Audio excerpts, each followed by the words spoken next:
I don't make many of these online videos, but this one's about something I'm very passionate about, the housing crisis. I think there are things that need to be said about the housing crisis that are not being said often enough, and certainly they're not being widely understood. I'm speaking to you as someone who's got first-hand experience of living through the crisis. I'm a writer, and like a lot of writers, I don't make much money.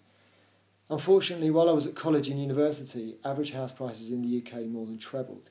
So for the last decade, although I've worked in various day jobs, I've really struggled to pay the rent. I've ended up living in some challenging places with some challenging people.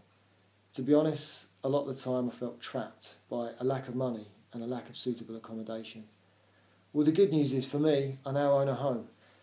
After I bought my house, I decided I wanted to reflect on my personal experience of the housing crisis. So I wrote a book called Space to Create, a writer's view on the housing crisis. It's a sort of memoir of the crisis.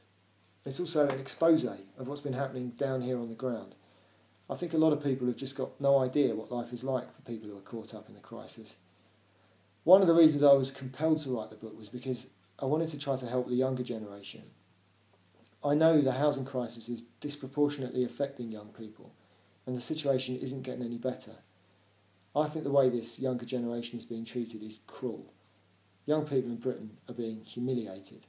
I completely understand why they're feeling very aggrieved. I am too. However, one of the key messages of my book is that you're not going to find a solution to the housing crisis in angry left-wing revolutionary nonsense.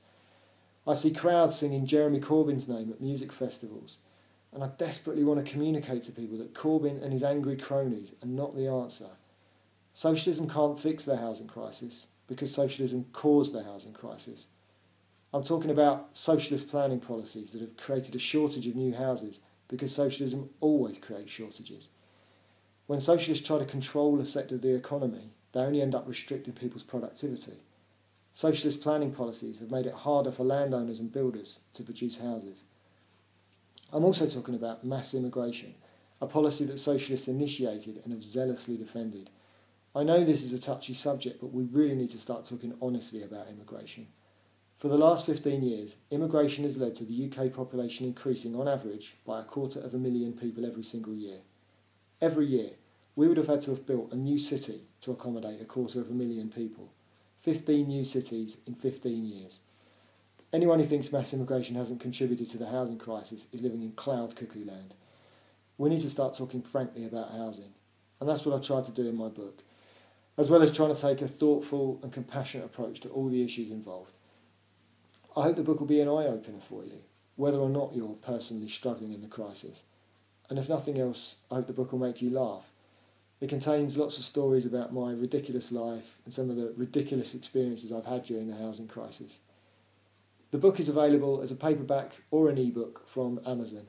Just go to the Amazon website in your country and search for Space to Create, a writer's view on the housing crisis. Or just search for me, Ben Irvine. You'll also find more information on my website, www.benirvine.co.uk. Thank you and all the best.